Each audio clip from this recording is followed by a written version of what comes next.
குற்றங்கள் இருப்பதாக சொல்லப்படுகிறது. வழக்கு பதிவு செய்திருக்கிறதாக பதிவு சொல்லப்படுகிறது. ஆனால் ஒரே ஒரு குற்றம் தான். இது காவல்துறைக்கு இது வேலையா? சாவித்திரி கண்ணன்னு சொல்லிட்டாள். அந்த அளவுக்கு பிஜேபி வெறி, பிராமண வெறி, அதை தவிர எதுவுமே கிடையாது. எதா இருந்தாலும் இந்த ரெண்டை தவிர வேறு எதுவுமே அவருக்கு பார்க்க தெரியாது. உங்களுக்கு 2 சீட்டுக்கு மேலே கொடுத்தேன்னா பாஜக தமிழ்நாட்டுக்குள்ளே வந்துடும். சரிங்க. முத்தரசன், உங்களுக்கு 2 சீட்டுக்கு மேலே கொடுத்தேன்னா தமிழ்நாட்டில் பாஜக உள்ளே வந்துடும். சரிங்க. ஒவ்வொரு கம்யூனிஸ்ட் ஐஎம்சி இந்தியன் யூனியன் ஒவ்வொன்றா கூப்பிட்டு, பாலகிருஷ்ணன் கூப்பிட்டு, ஒவ்வொருத்தராக கூப்பிட்டு, ஜேஎன்யூ மாதிரி, பாலிவுட் மாதிரி, ஹாலிவுட் மாதிரி பிடித்து வைத்திருக்கக்கூடியவர்கள் சொல்லக்கூடிய கருத்து திணிப்பு மட்டுமே இங்கே வந்துட்டு இருக்கிற நேரத்தில் இன்றைக்கி டிஜிட்டல் கிரியேட்டர்ஸ் வந்ததுனால தான் 2014 தேசியம் தெரிஞ்சிச்சு.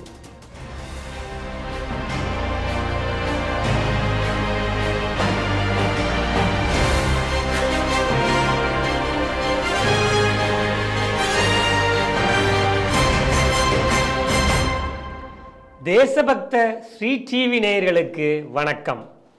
ஸ்பாட்டிஃபை ஆப்பில் ஸ்ரீ டிவியின் செய்திகள் சிந்தனைகள் நிகழ்ச்சின்னு இப்போது நேயர்கள் போட்காஸ்டிலும் கேட்டு பயன்பெறலாம். இன்று சிந்திக்க இருக்கக்கூடிய செய்திகள் குறித்து முதலில் பார்க்கலாம். தேடப்பட்ட போதை கடத்தல் மன்னன் ஜாஃபர் சாதிக் கைது. தமிழக அரசுக்கு எதிராக சமூக வலைதளத்தில் பதிவிட்ட ஆசிரியை சஸ்பெண்ட். பாஜக அம்பலப்படுத்திய பிஜிஆர் முறைகேடு. சத்தமில்லாமல் கான்ட்ராக்டை கேன்சல் செய்தது ஏன் என முதல்வர் வாய் திறப்பாரா? அண்ணாமலை கேள்வி. பொது தொகுதி கேட்ட விசிக, ராஜ்யசபா சீட் கேட்ட மதிமுக, இரு கட்சிகளுக்கும் பெப்பே காட்டிய திமுக. இந்தியாவில் முதலாக டிஜிட்டல் கிரியேட்டர்களுக்கு விருது வழங்கிய மோடி அரசு. ஸ்ரீ டிவியின் உண்மை நின்றிட வேண்டும் என்ற உரத்த சிந்தையோடு நான் உங்கள் பாஸ்கரன். இன்றைய செய்திகள் குறித்து சிந்திக்க நம்மோடு அரங்கத்தில் இணைந்திருப்பவர் மூத்த பத்திரிகை ஆசிரியரும் ஒரே நாடு இதழின் ஆசிரியரும் ஆன்மீக சொற்பொழிவாளரும் ஆன்மீக எழுத்தாளருமான திரு ராம நம்பி நாராயணன் அவர்களை ஸ்ரீ டிவி நேயர்கள் சார்பாக இனிதே வரவேற்கிறேன். வணக்கம் சார். வணக்கம் பாஸ்கர், சொல்லுங்கள். ஜாஃபர் சாதிக் கடந்த ஒரு வாரமாக பேப்பர்களில், செய்தித்தாள்களில், நியூஸ் சேனல்களெல்லாம் அடிபடக்கூடிய பெயர். ஆனாலும் திமுகவின் கூட்டணி கட்சிகளெல்லாம் இவரை பற்றி இதுவரைக்கும் வாய் திறக்கலை. இவர் இப்போது நமக்கு தெரியும், சென்ற வார செய்திகள் தாள்களெல்லாம் இவர் தேடப்படும் குற்றவாளியாக அறிவிக்கப்பட்டிருந்தார். தலைமறைவாகவும் இருந்தார் அந்த போதை பொருட்கள் கடத்தலில் ஈடுபட்டதுனால. இப்போ ராஜஸ்தானில் இன்று காலை இவர் கைது செய்யப்பட்டிருக்கிறார். இவர் திமுகவின் அயலக பிரிவின் அந்த பிரிவின் செயலாளராக இருந்தவர்.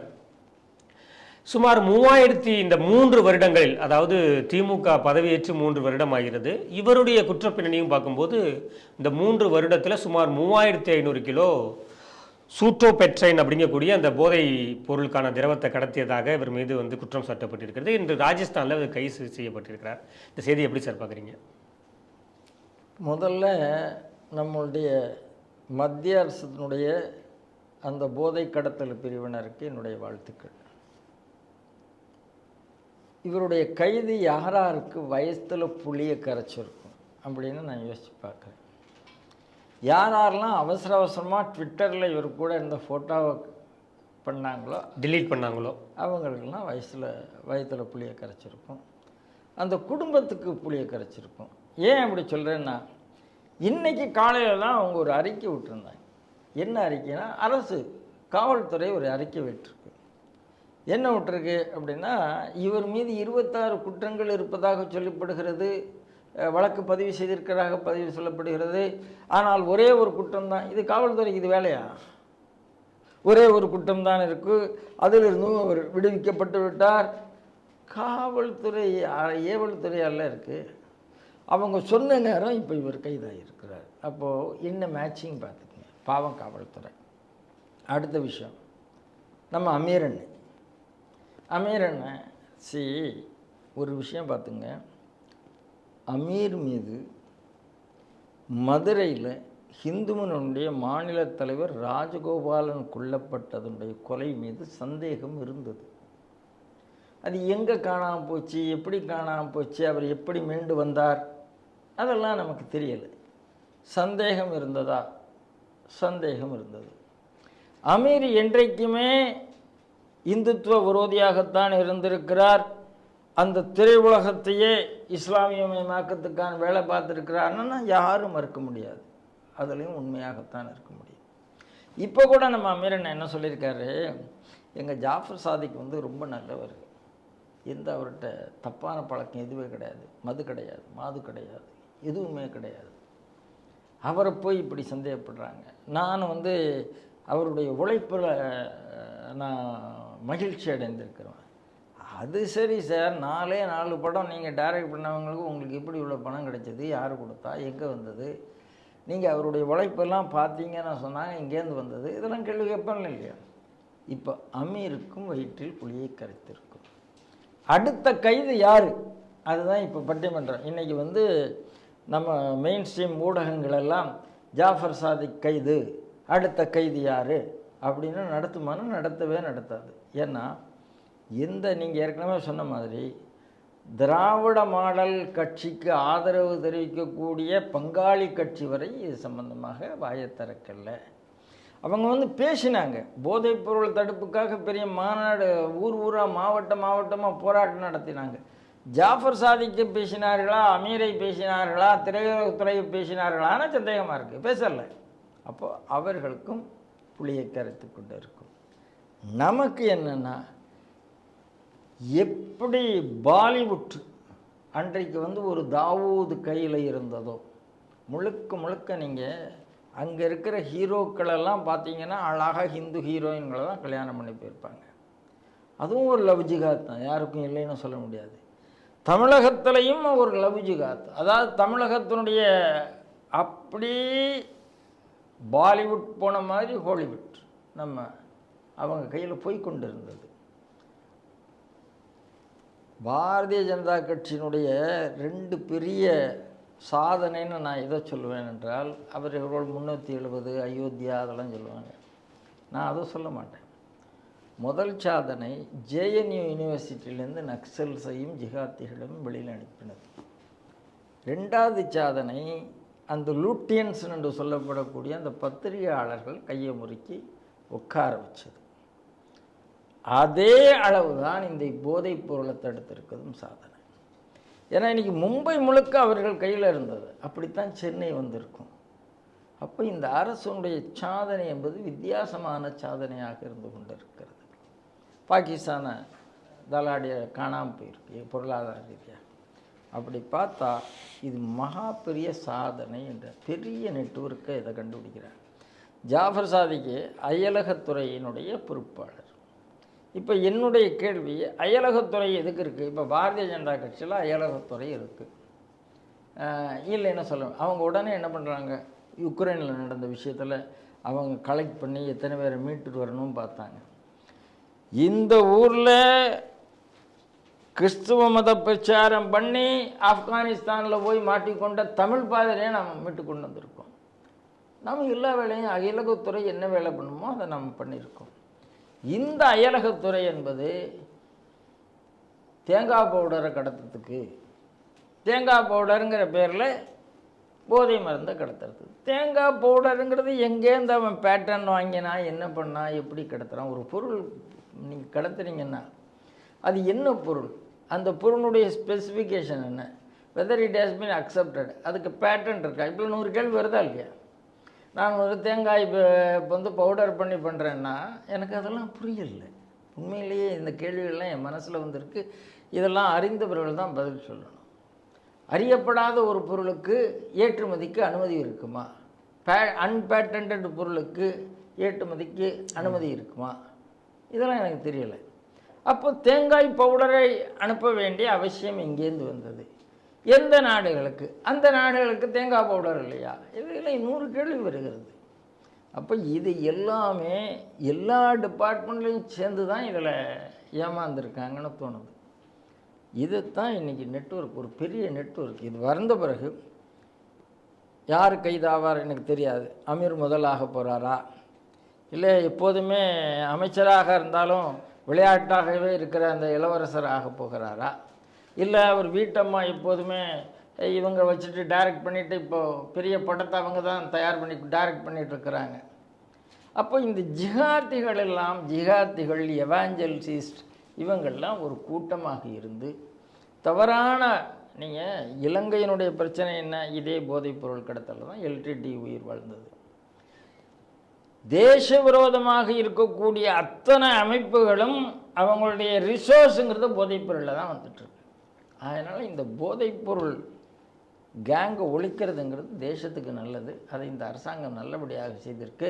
இப்போ ஜாஃபர் சாதிக்கினுடைய அரெஸ்ட் என்ன ஆக போகுது அப்படிங்கிறத நான் பார்ப்போம். தமிழகத்தில் இது வரைக்கும் 3-4 மினிஸ்டர் தான் உள்ளே போயிருக்காங்க. இனிமேல் இந்த மங்கை படம் வருமானம் வராதான்னு நமக்கு தெரியாது. இவர் உள்ளே போனதுனால இப்போ அமீரும் மாட்டிக்கிறதுனால எத்தனை படம் வரும் தெரியாது, எத்தனை அமைச்சர் உள்ளே போகிறாங்க தெரியாது. அதனால் இந்த வேடிக்கையெல்லாம் எலெக்ஷன் முடியற முன்னால் முட்டிப்பார் மோதிப்பார் அப்படின்னு சொன்ன ஆள் ஏற்கனவே எனக்கு தூக்கம் இல்லைன்னு சொன்னார். இனிமேல் எலெக்ஷன் முடிகிற வரைக்கும் தூங்க மாட்டாங்க. இரண்டாவது செய்தியாக செங்கல்பட்டு மாவட்டம் திருப்போரூர் அருகேயுள்ள நெல்லிக்குப்பம் அப்படிங்கிற பகுதியில் அரசினர் மேல்நிலைப் பள்ளி இருக்கிறது. அந்த பள்ளியில் பட்டதாரி ஆசிரியையாக இருப்பவர் உமா மகேஸ்வரி. இவர்கள் தொடர்ந்து இந்த புதிய கல்விக் கொள்கைக்கு எதிராக குரல் கொடுத்தவர். இவருடைய சமூக வலைதள பக்கத்தில் எங்கே பயணிக்கிறோம் கல்வி பாதையில் அப்படிங்கக்கூடிய ஒரு கட்டுரையின் கீழே சில கேள்விகளை வைக்கிறாங்க. அதில் அவர் மெயினாக சொல்லியிருக்கக்கூடிய இது என்னென்னா, சமூகத்தின் ஆணி வேரில் அதாவது கல்வியில் சீரழிவு இருக்கிறது, உயிர் ஊசலாடி கொண்டிருக்கிறது, அதற்கு முக்கியத்துவம் தாருங்கள் என்று 1 நிமிடம் பேசுங்கள் அப்படின்னு ஆசிரியர்களை, அப்புறம் பிரபலங்களை, திரைப்பிரபலங்களை, அரசியல்வாதிகளை 1 நிமிஷம் நீங்களாம் இதை பேசி வீடியோவாக பதிவிடணும் அப்படின்னு சொல்லிட்டு தன்னுடைய கருத்தை சொல்லியிருக்காரு. இது அரசுக்கு எதிராக இருப்பதாக அரசு இவர் பணியிடை நீக்கம் செய்திருக்கு, தற்காலிக இடைநீக்கம் செய்திருக்கு அப்படிங்கக்கூடிய செய்தி வெளியில் வந்திருக்கு சார். இந்த செய்தி எப்படி பார்க்குறீங்க? பாஸ்கர் அந்த முகநூல் பதிவில் எங்கேயாவது தமிழக அரசுக்கு எதிர்த்து அப்படின்னு அவங்க சொல்லியிருக்காங்களா? தமிழக அரசு எதிர்த்துன்னு எங்கேயும் அவங்க பதிவிடலை. அப்புறம் ஏன் அரசாங்கம் அப்படின்னு நினைக்கிறேன். தற்காலிக கல்வி முறையை சொல்லியிருக்காங்க. அதில் சார் புதிய கல்விக் கொள்கையை எதிர்க்கிற ஆள் தற்காலிக கல்வி முறையும் சரியில்லைன்னு சொல்லத்துக்கு அவங்களுக்கு ரைட் இருக்கா இல்லையா? அவங்க புதிய கல்விக் கொள்கைன்னு சொல்லுவாங்க. அதாவது புதிய கல்விக் கொள்கைங்கிறதே தப்பு தான். அது நியூ எஜுகேஷன் பாலிசி இல்லை, நேஷனல் எஜுகேஷன் பாலிசி. அந்த நேஷனல் எஜுகேஷன் பாலிசியை எதிர்க்கும் போது அவர்களுக்கு திமுக மேடை போட்டு கொடுக்கும். திமுக எதிர்த்தால் அவங்க பாடையில் போகணும். இதுக்குன்னா மேடை, அதுக்குன்னா பாடைனா இது என்ன நியாயம்னு எனக்கு புரியல. அப்போது திமுக யாரெல்லாம் யூஸ் பண்ணிட்டு கோவனை யூஸ் பண்ணது, இன்றைக்கி கோவன் காணும். சூர்யா ஜோதிகாவை யூஸ் பண்ணாங்க. சூர்யா ஜோதிகா எங்கே இருக்காங்கன்னு தெரியாது. இப்போ ஜாஃபர் சாதிக் வரும்போது அவங்க திருப்பி உள்ளே வந்தாலும் வருவாங்களா, உள்ளே வந்துட்டு உள்ளே போவாங்களா, எதுவும் நமக்கு தெரியாது. யார் இவங்க யூஸ் பண்ணியிருக்காங்க? எல்லாரையும் யூஸ் பண்ணியிருக்காங்க. யூஸ் பண்ணாத யார் இருக்காங்க? அப்போது இவர்களை ஆதரித்தால் தமிழகத்தில் சாவித்திரி கண்ணன் ஒரு எழுத்தாளர், அந்த அளவுக்கு பிஜேபி வெறி, பிராமண வெறி, அதை தவிர எதுவுமே கிடையாது. எதா இருந்தாலும் இந்த 2 தவிர வேறு எதுவுமே அவருக்கு பார்க்க தெரியாது. அப்படி திமுகவுக்கு சப்போர்ட் பண்ணி எழுதுகிற ஆளை ஒரே ஒரு நாள் திமுக எடுத்து தூக்கி உள்ளே போட்டாங்க. பத்ரி சேஷாத்ரி. பத்ரி சேஷாத்ரியை அவங்க எஜுகேஷன் கமிட்டிலேயே வச்சுருந்தாங்க. ஒரே ஒரு நாள் அண்ணாவை ஃபூல் அப்படின்னு சொன்னதுனால பத்ரி சேஷாத்ரியை உள்ள தூக்கி போட்டாங்க. இப்படி திமுக என்பது அராஜக கருத்து சுதந்திரத்துக்கு கொஞ்சம் கூட இடம் கொடுக்காத, ஊடக சுதந்திரத்துக்கு இடம் கொடுக்காத ஒரு கட்சி தான். அரசு ஊழியர்கள் இவர்களுக்காக தான் சப்போர்ட் பண்ணுறாங்க. நான் இந்த ஸ்ரீ டிவி மூலமாக ஒரே ஒரு விஷயத்தை தான் நான் அரசு ஊழியர்களுக்கு சொல்ல விரும்புகிறேன். நீங்களே பெருமையாக சொல்லக்கூடியது நாங்களால் இந்த ஆட்சி வந்தது அப்படின்னு அவங்க சொல்கிறாங்க. அவங்களுக்கு ஒரே வேணும், நீங்கள் சொன்னது எதையும் இந்த அரசாங்கம் செய்யலைல்ல, ஒரே ஒரு காரியம் பண்ணுங்கள். போன தடவை நாங்களால் வந்ததுங்கிறதுக்கு சொன்னதுக்கு பதிலாக இந்த தடவை பூத்தில் பேசாமல் இருங்க, கள்ளத்தனத்துக்கு உதவி பண்ணாதீங்க. அப்படினாலே இந்த அரசாங்கம் காணாமல் போயிடும். இந்த ஆசிரியர்கள் அதைத்தான் புரிந்து கொள்ள வேண்டும். இங்கே ஜாக்டோ ஜியோ இருக்கும்போது எப்படி அவர்களை ட்ரீட் பண்ணாங்க, எத்தனை பகுதி நேர ஆசிரியர்களாக எப்படி அவர்களை மனிதாபிமானம் இல்லாமல் தூக்கி சென்றார்கள். இதெல்லாம் பார்த்த பிறகு உமா மகேஸ்வரிக்கு எதுவும் புரியலைன்னா அது உமா மகேஸ்வரின்ற கோளாறு. அவ்வளோதான் நான் சொல்லுவேன். இந்த அரசாங்கம் சமூக நீதிக்கு எதிரான அரசாங்கம். இந்த அரசாங்கம் கருத்து சுதந்திரத்துக்கு எதிரான அரசாங்கம். இதை நாம் புரிந்து கொண்டால் போதும். இப்போ இன்னைக்கு உமா மகேஸ்வரி போயிருக்காங்கன்னா இது மிரட்டல் தானே ஆசிரியர்கள் மீது. இப்போது அவங்க எழுதின நான் பதிவை பார்த்தேன் சார். அந்த பதிவு ஒரு சாதாரணமாக ஒரு தொழிற்சங்க கூட்டத்தில் எல்லாரும் பேசுகிற பேச்சு தான். அப்போ தொழிற்சங்க கூட்டத்தில் நான் பேசுகிற ஒரு பேச்சை முகநூலில் போட்டால் நான் அரசுக்கு எதிராக மாறிவிடுவேனா? மாறமாட்டேனே. அரசுக்கு எதிராக போராட்டம் நடக்கிறது. இப்போ அரசுக்கு எதிரான போராட்டம் எல்லாம் அப்போ அரசுக்கு நீங்கள் அரெஸ்ட் பண்ணுறதுக்கு ஏதுவான போராட்டமா? அது ஜனநாயக ரீதியாக அதுக்கு ஆதரவு இருக்கு இல்லையா? அந்த மாதிரி தான் இதை பார்க்கணும். முதல்வர் நான் சர்வாதிகாரியாக மாறுவேன்னு சொல்லியிருக்காரு. ஆமாம், அது சர்வாதிகாரியாக எதுக்கு மாறுவேன்னா போதைப் பொருளுக்கு எதிராக நான் சர்வாதிகாரியாக மாறுவேன், திமுகவில் தவறு செய்தவருக்கு எதிராக நான் சர்வாதிகாரியாக மாறுவேன், அப்படித்தான் சொன்னார். ஆசிரியர்கள் அரசுக்கு எதிராக யாராவது போராட்டம் நடத்தினால் அவர்கள் ஜனநாயக குரல் வழியை நெறிப்பேன், சர்வாதிகாரி மாறுவேன்னு அவர் சொல்லவே இல்லை. அந்த சர்வாதிகாரி அதையும் அவர் சொல்லிட்டா நல்லாயிருக்கும். ஆனால் அவர் சர்வாதிகாரியாக மாறுவேன்னு சொன்ன எந்த இடத்துலையும் அவர் சர்வாதிகாரியாக மாறலை. போதைப் பொருளுக்கு எதிர்த்தாப்புல சர்வாதிகாரியாக மாறுவேன்னா ஜாஃபர் சாதிக்கு அப்படி கூப்பிட்டு டிஜிபியை வச்சு அவார்டு கொடுக்க வைக்கிறாரு. மகனுடைய மனைவி கூட படம் எடுக்க வைக்கிறாரு. எங்கே சர்வாதிகாரியாக மாறினார்? சரி, திமுக காரர்களிடம் நான் சர்வாதிகாரியாக மாறினேன். எந்த திமுக கார்கிட்ட மாறி இருக்காரு? இது வரைக்கும் ஒன்றும் தெரியல. அவன் கேள்வி பண்ணுறான், நாமளே பார்க்குறோம். முதலமைச்சர்கிட்ட நிர்வாகம் என்பது அவர் கையில் இல்லை சார். இது நான் ஏற்கனவே சிடிவியில் பல தடவை சொல்லிட்டேன். அவர் கையில் இல்லை நிர்வாகம். இன்றைக்கி இந்த உமா மகேஸ்வரனுடைய கைது என்பது எந்த அளவுக்கு இவங்க இப்போது பாரதிய ஜனதா கட்சியில் இது வரைக்கும் 33 பேர் மேலே அரெஸ்ட் பண்ணியிருக்காங்க. ஒன்றுமே இல்லாத கேஸ், ஒன்றுமே இல்லாத. 2 நாளைக்கு முன்னால் ஒரு பெண் நிர்வாகியை கைது பண்ணாங்க. நல்ல வேலை அவங்கள விட்டுட்டாங்க. இல்லைன்னா அந்த பிரச்சனை பெருசாக அரசுக்கு எதிராக தான் வந்திருக்கும். அதனால் இவ்வளவு மட்டமாக இந்த அரசாங்கத்தால் தான் செயல்பட முடியும். இந்த அரசாங்கம் விரைவிலேயே எல்லாரையும் எப்படி உள்ளே போடுதோ அதே மாதிரி இந்த அரசாங்கத்தில் யார் யார் நிர்வாகம் பண்ணுறார்களோ அவரெல்லாம் விளைந்து உள்ளே போவார்கள். அதான் எனக்கு. 3வது செய்தியாக பிஜிஆர் அந்த நிறுவனத்தில் நடந்த ஊழலை தமிழக பாஜகவின் மாநில தலைவர் அண்ணாமலை அவர்கள் தான் அதை வெளியில் கொண்டு வந்தார். சமீபத்தில் கூட பார்த்தோம்னா இப்போது அதற்கான ஒரு கான்ட்ராக்டை தமிழக அரசு கடந்த ஜனவரியில் சத்தம் இல்லாமல் கேன்சல் பண்ணியிருக்கு. அது ஏன், அதற்கு பதில் சொல்ல முடியுமா அப்படின்னு கூட மாநில தலைவர் அண்ணாமலை அவர்கள் கேள்வி எழுப்பியிருக்காரு. இந்த செய்தி எப்படி சார் பார்க்குறீங்க? சார், கேள்விக்கு பதிலே இல்லை. ஏன்னா மாநில தலைவர் சொல்லும் போதே அவர்களுக்கு அந்த தகுதி இல்லை என்பதை சுட்டி காட்டித்தான் நீங்கள் இப்படி கொடுத்தீங்கன்னு சொன்னாங்க. நீங்கள் முதல்ல யார் கொடுத்தீங்க? மாநில தலைவர் அறிக்கையை பாருங்கள். 2014ஆம் ஆண்டு லேண்ட்கோ இன்ஃப்ராடெக்கு கொடுக்குறீங்க 800 அனல் மின் நிலையத்தில் 1 × 660 மெகாவாட்ஸ். அடுத்தது 2019 சுற்றுச்சூழல் அனுமதி புதுக்கப்பட்டு பிஜிஆர் எனர்ஜி சிஸ்டத்துக்கு 4472 கோடி மதிப்பில் ஒப்பந்தம் வழங்கப்பட்டது பிஜிஆருக்கு. அப்போது அந்த ஒப்பந்தத்தை ரத்து செய்வதாக 2021 வருகிறது. சில மாதங்களுக்கு பிறகு கடந்த 2021, 24, 23 நாளில் தமிழ்நாடு மின் வாரியம் பிஜிஆர் எனர்ஜி சிஸ்டம் நிறுவனத்துக்கு வழங்கப்பட்ட ஒப்பந்தம் தொடர்பான கடிதத்தை ரத்து செய்வதாக கடிதம் அனுப்பியது. பாருங்கள், 2021 4ஆம் மாதம் ரத்து. அப்போ இதெல்லாம் அதிமுக காலத்தில் நடைபெற்றது சார். பாருங்கள், எலெக்ஷன் முடிஞ்சது. இதனை அடுத்து 28 நாள் அன்று சென்னை உயர்நீதிமன்றத்தில் ரிட் மனு தாக்கல் செய்கிறது பிஜிஆர். இந்த வழக்கு திமுகவுடைய வில்சன் ஆஜராகிறார். பிஜிஆருக்கு சார்பாக வில்சன் ஆஜராகிறார். வில்சன் ஆகஸ்ட் மாதம் தமிழக முதல்வர் ஸ்டாலின் தலைமையிலான உயர்மட்ட குழு பிஜிஆர் நிறுவனத்துக்கு ஒப்பந்தத்தை வழங்குகிறது. அதுக்குள்ளே நம்ம மணல் அள்ளக்கூடிய அமைச்சர், சாராய அமைச்சர் உள்ளே வந்துடுறாரு. அக்டோபர் 2021 கோபாலபுரம் குடும்பம், அண்ணாமலை சொல்கிற வார்த்தை இது ரொம்ப தெளிவாக சொல்லுகிறார். கோபாலபுரம் குடும்பம் பிஜிஆர் நிறுவனம் மற்றும் முன்னாள் துறையற்ற அமைச்சர் செந்தில் பாலாஜி ஆகியோரின் தொடர்பை தமிழக பாஜக அம்பலப்படுத்தியது. அப்போ என்ன வரத்து வந்தாங்கங்கிறது எங்களுக்கு தான் தெரியும். செந்தில் பாலாஜிலாம் என்ன பேசினார், இந்த அரசாங்கத்தினுடைய அமைச்சர்கள் என்ன பேசினார்கள், இதே வில்சன் என்ன பேசினார், அதெல்லாம் எல்லாருக்கும் தெரிஞ்சது. அண்ணாமலை அப்படி பேசினார்கள்.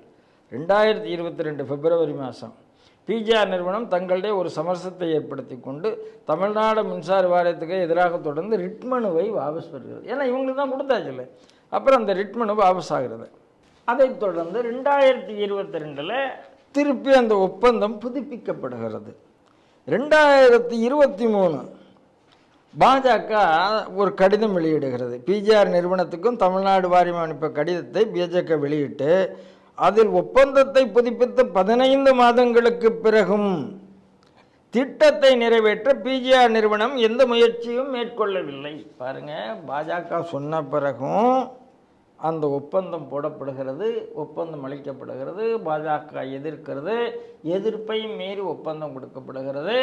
ஒப்பந்தம் கொடுத்த பிறகு பாஜக 15 மாதங்களுக்கு அப்புறம் ஏன் நீ ஒப்பந்தம் கொடுத்தையா ஒன்றுமே நடக்கலையேன்னு சொல்லுகிறது. இப்போது 2024 ஜனவரி மாதம் சத்தமே இல்லாமல் அந்த ஒப்பந்தம் கான்ட்ராக்ட் கேன்சல் செய்யப்படுகிறது. இது ஏன் அப்படின்னு ஒரு கேள்வி நமக்கு என்ன வருகிறதுன்னா, அமைச்சர் உள்ளே போயிட்டாரு, அதை டீல் பண்ணுறது யார்? இல்லை அவங்க தகுதி இல்லாத ஒரு நிறுவனத்துக்கு கொடுத்து அதுக்கு தகுதி வளர்ப்பதற்கு என்ன பண்ணுறதுக்கு இவர் உள்ளே இருந்தால் அந்த தகுதி எப்படியாவது வளர்த்து கொடுத்துருக்கலாமா இருக்கும். நமக்கு அது தெரியலை. உள்ளே போயிட்டார், ஒப்பந்தம் ரத்தாயிட்டு. இப்போ என்னுடைய கேள்வி, என்னுடைய பயம் என்னென்னா, இப்போ பொன்முடி உள்ளே போயிடுவார், எத்தனை ஒப்பந்தம் ரத்தாகும்? பெரிய கருப்பம் உள்ளே போயிடுவார், எத்தனை ஒப்பந்தம் ரத்தாகும்? பெரியசாமி உள்ளே போயிடலாம், எத்தனை ஒப்பந்தம் ரத்தாகும்? அனிதா ராதாகிருஷ்ணன் உள்ளே போயிடலாம், எத்தனை ஒப்பந்தம் ரத்தாகும்? நமக்கு ஒன்றுமே புரியலை சார். அதாவது அண்ணாமலை போன்ற ஒரு ஆள் ஒப்பந்தத்தில் குறையிருக்கிறது. இந்த நிறுவனம் டிஃபால்ட் நிறுவனம், இந்த நிறுவனத்துக்கு ஏன் கொடுக்குறீங்கன்னு கேள்வி கேட்ட பிறகு நீங்கள் அப்படித்தான் நான் செய்வேன் அப்படின்னா எல்லாம் எதில் மாநில உரிமை இருக்குது, எதில் மத்திய உரிமை இருக்குது, எதில் நியாயம் இருக்குது, நேரம் எதை இருந்தாலும் நீ சொன்னால் நான் செய்ய மாட்டேன் அப்படின்னா நாம் என்ன பண்ணுறது? அரசாங்கம்ங்கிறது கிரிட்டிசிசத்தை கேட்குறதா இருந்தால் அது அரசாங்கம் என்று சொல்லலாம். கிரிட்டிசிசம் கேட்காம நேற்று வரைக்கும் உங்கள் கூட இருந்த உமா மகேஸ்வரியை உள்ளதுக்கு போட்டதா இருந்தால், அதனால் இன்றைக்கி எவ்வளவு பெரிய இழப்பு யோசிச்சு பாருங்கள். இத்தனை நாள் வரைக்கும் வேலை நடக்கலைன்னு அர்த்தம். 15 மாதம் 18 மாதம் 1.5 வருஷமாக வேலை நடக்கவில்லை. ஒரு 4000 கோடிக்கு நாங்கள் வெள்ளத்தில் எல்லாத்தையும் பண்ணிவிட்டோம். நாங்கள் 95%, 98%, கடைசியில் நேரு என்ன தேவைப்படும் டபக்குன்னு உடைச்சிட்டு போயிட்டார். 40%. என்ன செலவழிச்சேன்னு தெரியாது. இப்போது அந்த துறையில் வேலை நடக்கவே இல்லை 18 மாதமாக. இதுக்கு யார் பொறுப்பு? உள்ளே இருந்தவரை திருப்பி எத்தனை தடவை உள்ளே போடுவீங்க? ரத்து செய்துட்டீங்க. ரத்து செய்ததுனால அந்த கான்ட்ராக்டை கொடுத்த அந்த கன்சர்ன் சிஇஓ அமைச்சரையோ இப்போ எப்படி தண்டிக்க முடியும்? அதனால் தொடர்ந்து தவறானவர்களுக்கு கமிஷனை தவிர வேறு ஒன்றும் கிடையாதுங்க. இதைத்தான் திமுக பண்ணுகிறது. அதனால் அண்ணாமலை அவர்கள் கேள்வி என்ன கேட்டிருக்கார், ரத்து செய்தவருடைய காரணத்தை சொல்லு. நான் அப்ஜெக்ட் பண்ணேன், அப்போ நீ என்ன கேள்வி பண்ண, இப்போ நீ அப்ஜெக்ட் பண்ணிட்ட, நீ ரத்து செய்துட்ட, காரணத்தை சொல்லணும்ல. காரணம் தான் நாங்கள் அரசு சொல்லிவிட்டோமே, அவங்க வேலையை தொடங்கவில்லையே. இது ஒரு கேவலமாக இல்லை. அதனால் கவர்னன்ஸ்லேயும் ஃபெயில்டு. அதான் கவர்னன்ஸே இல்லாததுனால தான் திராவிட மாடல் பார்ப்பன மோடி வெறுப்பு அப்படிங்கிறது காரணமே 2 காரணம் தான். ஒன்று கவர்னன்ஸ் இல்லை, இல்லைன்னா காசு அடிக்கிறது தெரியக்கூடாது. இதை தவிர வேறு எந்த வேலையும் இது பண்ணலை. அதுதான் அரசாங்கம் பண்ணி கொண்டு இருக்கிறது. அண்ணாமலையுடைய கேள்விக்கு பதில் வருமா அப்படின்னு கேட்டால் வராது என்பது தான் என்னுடைய. 4வது செய்தியாக, பாராளுமன்ற தேர்தலுக்கான அந்த தொகுதி பங்கீடுகள் கூட்டணி கட்சிகளிடையே சில கட்சிகளுக்கு சமரசத்தோடு நடைபெற்றுகின்றது. சில கட்சிகள் இன்னும் கிடைக்கலங்கிற அந்த எதிர்பார்ப்போட கூட்டணி பேச்சுவார்த்தைகள் தொடர்ந்துக்கிட்டே இருக்குது சார். இதில் இப்போது திமுக கூட்டணியில் இருக்கக்கூடிய விடுதலை சிறுத்தைகள் கட்சி அதை வந்து இப்போ சமூக வலைத்தளத்தில் என்ன சொன்னாங்கன்னா விழுப்புரம் சிதம்பரம் கட்சி அப்படிங்கிறாங்க. விழுப்புரத்தில் ஒரு தொகுதியும் சிதம்பரம் ஒரு தொகுதியும் கொடுத்துருக்குறாங்க. 2 பொது தொகுதி இல்லாமல் பொது தொகுதியை அவங்களுக்கு தனித்தொகுதியை ரிசர்வேஷன் தொகுதியை 2 தொகுதியும் கொடுத்துருக்காங்க. மறுமலர்ச்சி திராவிட முன்னேற்ற கழகம் வைகோ அவர்கள் தெரியும், நமக்கெல்லாம் தமிழகம் முழுக்க நடைப்பயணம் நடந்தவர். அவருக்கு வந்து ஒரு தொகுதி கிடைத்திருக்கு. இந்திய கம்யூனிஸ்ட், இந்திய மார்க்சிஸ்ட் 2 கட்சிக்கும் தலா 2 சீட்டு கொடுத்துருக்காங்க. இந்திய யூனியன் முஸ்லீம் லீக்குக்கு ஒரு கட்சியும், கொங்கு நாடு அந்த கட்சிக்கு ஒரு சீட்டும் கொடுத்துருக்காங்க. இப்போது தொடர்ந்து மற்ற கட்சிகளுடன் பேச்சுவார்த்தை நடந்துக்கிட்டு இருக்கு இப்போது திமுகவில். இந்த கூட்டணி பங்கீடை எப்படி பார்க்குறீங்க சார்? சார் 2019 என்ன கொடுத்தார்களோ அதை தாண்டி யாருக்கும் ஒரு சீட்டு கூட கொடுக்கல. காங்கிரஸுடனான பேச்சுவார்த்தை தொடர்ந்து காங்கிரஸ் அதே தான் ஆக போகுது. வேணும் குறைக்கலாமே தவிர கூட்ட மாட்டாங்க. என்ன பண்ணியிருப்பாரு, அப்படி வைகோவை நிறுத்தி எடுத்தாப்புல இருந்தவர், உங்களுக்கு ஒரு சீட்டு நான் கூட கொடுத்தேன்னா பாஜக தமிழ்நாட்டுக்கு வந்துடும், உள்ளே வந்துடும். சரிங்க. திருமாவளவன் உங்களுக்கு 2 சீட்டுக்கு மேலே கொடுத்தேன்னா பாஜக தமிழ்நாட்டுக்கு உள்ளே வந்துடும். சரிங்க. முத்தரசன் உங்களுக்கு 2 சீட்டுக்கு மேலே கொடுத்தேன்னா தமிழ்நாட்டில் பாஜக உள்ளே வந்துடும். சரிங்க. ஒவ்வொரு கம்யூனிஸ்ட் கட்சி, ஐஎம்சிவிஆர், இந்திய யூனியன் முஸ்லீம் ஒவ்வொன்றா கூப்பிட்டு, பாலகிருஷ்ணன் கூப்பிட்டு, ஒவ்வொருத்தராக கூப்பிட்டு தமிழ்நாட்டில் உள்ளே வந்துடும். இப்போ உள்ளே வந்துடும்னு பயப்படுறது யார் அப்படின்னு கேட்டால், இவங்களெல்லாம் கொடுத்தா ஏன் உள்ளே வரப்போகுது, கொடுத்தாலும் உள்ளே வராது, கொடுத்தா இவங்க தோந்து போயிட்டாங்கன்னா அப்படிங்கிற ஒரு பயம் திமுகவுக்கு உள்ள பயமாகத்தான் நான் இதை பார்க்குறேன். இல்லை, அவர்கள் சொந்த கட்சியிலே நிற்கிறதற்கும் திமுக அதுக்கான உரிமையை வழங்கி இருக்கிறது. இது ரொம்ப சண்டை போட்டதுனால வந்த உரிமையை தவிர வேறு உரிமை இல்லை. இப்போ காங்கிரஸுக்கும் கொடுக்க மாட்டாங்க. நாம் இதில் எனக்கு ரொம்ப பிடிச்சதுன்னா, நம்ம துக்ளக் சத்யா அவர்கள் ஒரு முகநூல் பதிவு போட்டிருக்காரு. அதில் அவர் என்ன சொல்கிறாருன்னா, ஏங்க நாங்கள் வேங்கவையல் 1.5 வருஷமாக வாயே திறக்கலையேங்க, அதுக்காக 3 சீட்டு கொடுக்கக்கூடாதா? ஏதாவது பார்த்து நாங்கள் அந்த திமுக ஒரு எம்பி வீட்டில் எம்எல்ஏ வீட்டில் ஒரு பொண்ணை என்ன பாடுபடுத்தினாங்க, அதுக்கெல்லாம் நாங்கள் என்ன குரலாக கொடுத்தோம், ஒன்றுமே பண்ணலையா, அதுக்காக கொடுக்கக்கூடாதா அப்படின்னு ஒவ்வொரு விஷயமா சொல்கிறாங்க. இதுக்காகவாது 3 சீட்டு கொடுக்கக்கூடாதா அப்படின்னா, எதுக்காக நீ என்னன்னாலும் பண்ணு, உனக்கு 2 தான், நீ என்ன பொது தொகுதியா, கூடவே கூடாது. கலைஞரே சொல்லிவிட்டார். யார்கிட்ட? வன்னியரசு சொன்னது இது. நாங்கள் தனி தொகுதின்னு கேட்டபோது, பொது தொகுதிக்கெல்லாம் நீங்கள் ஆசைப்படலாமா அப்படின்னு சொன்ன பிறகு, பெரியார் வாரிசு, கலைஞர் வாரிசு இல்லை, உதயநிதி யாரு? பெரியார் வாரிசு. அவரும் 2 நீங்கள்லாம் தனி தொகுதிக்கு ஆசைப்படக்கூடாதுன்னு சொல்லி 2 தொகுதி காங்கிரஸ் கட்சிக்காரர். ஐயா, நாங்கள் தான் காமராஜர் ஆட்சிங்கிறதையே சொல்கிறதையே மறந்துட்டோம் ஐயா, நாங்கள் தான் ராஜீவ் பழைய கொடையாலேயே மன்னிச்சிட்டோம் ஐயா, நாங்கள் தான் நீங்கள் சொல்கிறத தவிர எதையுமே பேசுகிறது இல்லையா. அவரும் கூட கொடுக்கலாமா இல்லையா? கொடுக்க போகிறதில்ல. கம்யூனிஸ்ட் கட்சி வா 25 கோடி தானே, கூட கட்டுறாரு, கூட வேணால் வாங்கிக்கும், முடிஞ்சு போச்சு. அடுத்து நம்ம விடுதலை சிறுத்தைகள், நம்ம மதிமுக, அவருடைய ஒரே கொள்கை இலங்கை தமிழர், அதையே அவர் விட்டுட்டார். 2வது பெரிய கொள்கை ஸ்டாலின் முட்டாள், அரசாங்கத்தை பற்றி என்ன தெரியும், குடும்ப கட்சி அப்படின்னு பேசிட்டு இன்னைக்கு துரை வையாபுரிக்காக நான்லாம் அன்னைக்கு பேசினலாம் இலங்கை தமிழரை தான் நான் விட்டுட்டேன், ஸ்டாலின் எதிர்ப்பை விட்டுட்டேன், இதுக்காக இன்னொரு சீட்டு கொடுக்க கூடாதா அப்படின்னு பிச்சை எடுக்கிறதெல்லாம் அழகாக துக்ளக் சத்யா எழுதி, இவ்வளவு பிச்சை எடுக்கிறாங்களே கூட ஒன்று கொடுத்துடக்கூடாதா ஒவ்வொரு கட்சிக்கும் அப்படின்னு அவர் கேட்டிருக்காருங்க. ஆனால் அதெல்லாம் பார்த்தாங்களா இல்லையா திமுககாரங்கன்னு தெரியலை, பார்த்தும் மனம் இறங்க இல்லையான்னு தெரியல. இல்லை கேட்டவர்களுக்கு தான் பிச்சை எடுக்கும்போது எப்படி அதாவது பிச்சை எடுக்கும்போது எப்படி எடுக்கணும்னு தெரியல, மொத்தத்தில் பாஜக உள்ளே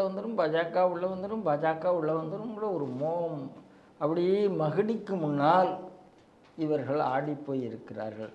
அப்போ பாஜக உள்ளே வந்துருங்கிறதுக்காக ஏன் பயப்படுறாங்க?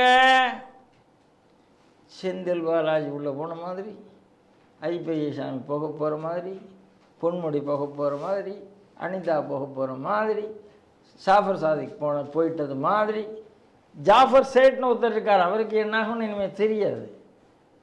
நிறைய இதெல்லாம் வந்துட்டுருக்கு. இந்த மாதிரி இவங்க கட்சிகள்லாம் ஆரம்பித்தா திமுகவாத ஆட்சியில் இருக்குது தாக்கு பிடிக்குது. என்னையோ மோதிப்பார் மிரட்டிப்பார்னு சொல்ல முடியும், இவங்களால என்ன முடியும் பாவம்? ராஜீவ்காந்தியோ ஓடி போகிறாரு, ராகுல் காந்தியோ ஓடி போகிறாரு. அதனால் பாவமாக இருக்குது. கொடுக்குறத வாங்கிட்டு போ பிச்சைக்காரர். அதாவது பெக்கர்ஸ் ஹவ் நோ சாய்ஸ் என்று ஆங்கிலத்தில் சொல்லுவார்கள். பிச்சைக்காரர்களுக்கு சாய்ஸ்லாம் கிடையாதுங்க. நீங்கள் வர்த்தகத்தில் இருந்தீங்கன்னா டிமாண்ட் பண்ணலாம், பிச்சை எடுத்தீங்கன்னா டிமாண்ட் பண்ண முடியாது. ஆகவே இந்த இடப்பகிர்வு என்பது இந்த கூட்டணி கட்சிகள்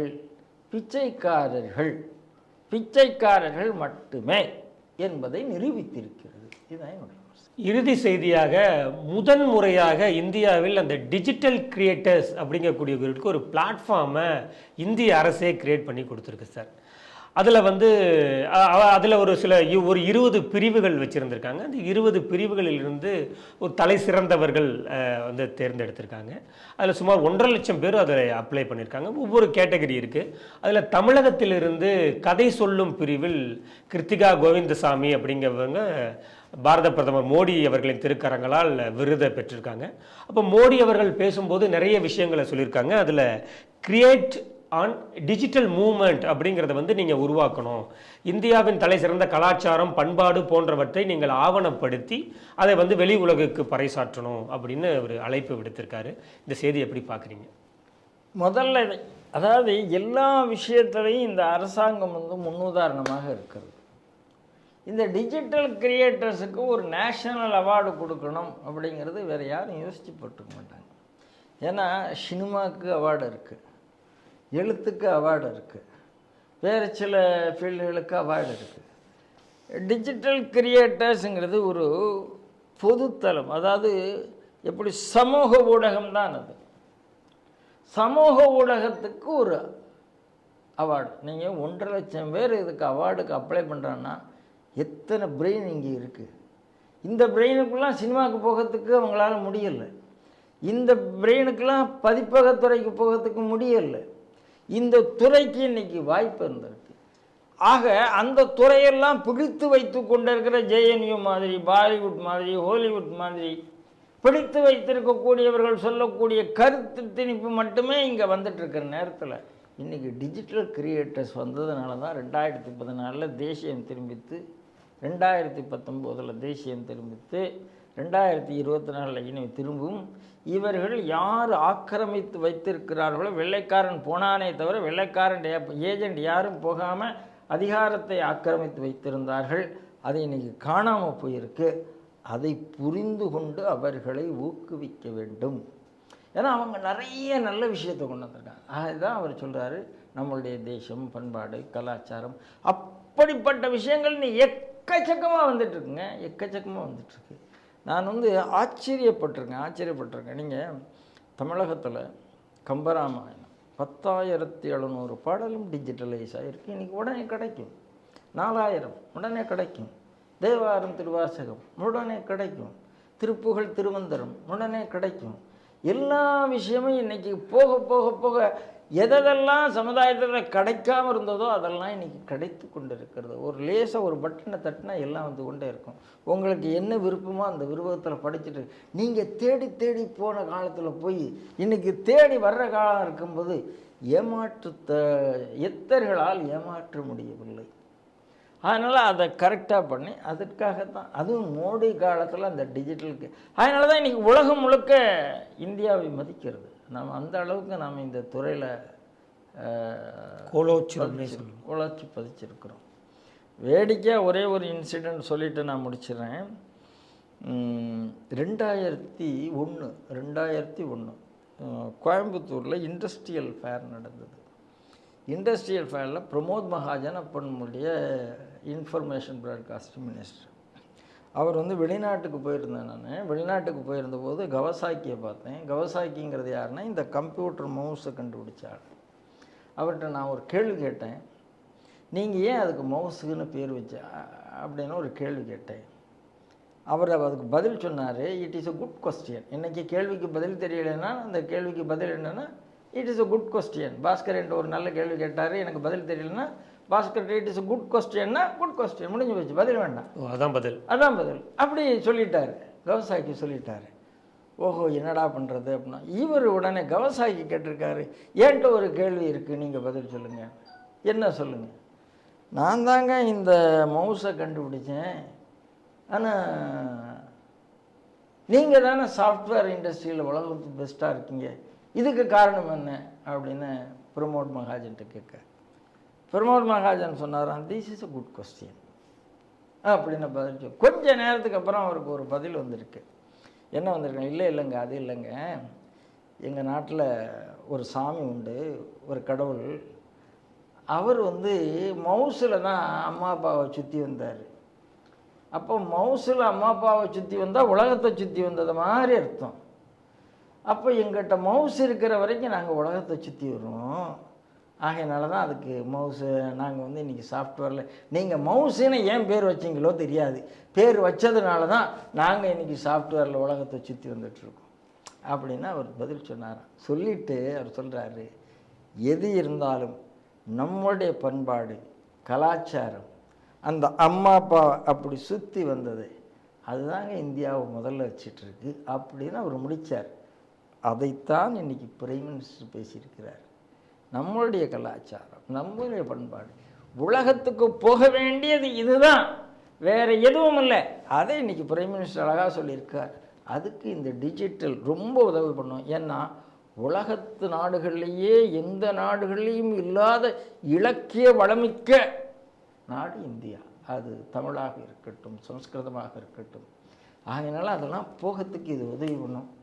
அதனால் பிரைம் மினிஸ்டருடைய இந்த எஃபர்ட், இந்த இனிஷியேட்டிவ் பாராட்டக்கூடியது, வாழ்த்தக்கூடியது, உலகத்தில் நிரந்தரமாக இந்தியாவை ஒரு தலைமை இடத்துல வைக்கக்கூடியது. அப்படித்தான் நம்ம ஸ்ரீ டிவி நேயர்களுக்கு தெரியும், நாம் தினம்தோறும் 5 செய்திகளை எடுத்து விவாதித்து வருகிறோம். முன்னணி செய்தி ஊடகங்கள் எடுத்து விவாதிக்க அஞ்சக்கூடிய, தயங்கக்கூடிய செய்திகளை ஸ்ரீ டிவி நெஞ்சுரத்தோடு தேச நலனில் அக்கறை கொண்டு செய்திகளை திரட்டி உங்கள் முன் விவாதித்து கொண்டு வந்து சேர்க்கிறது.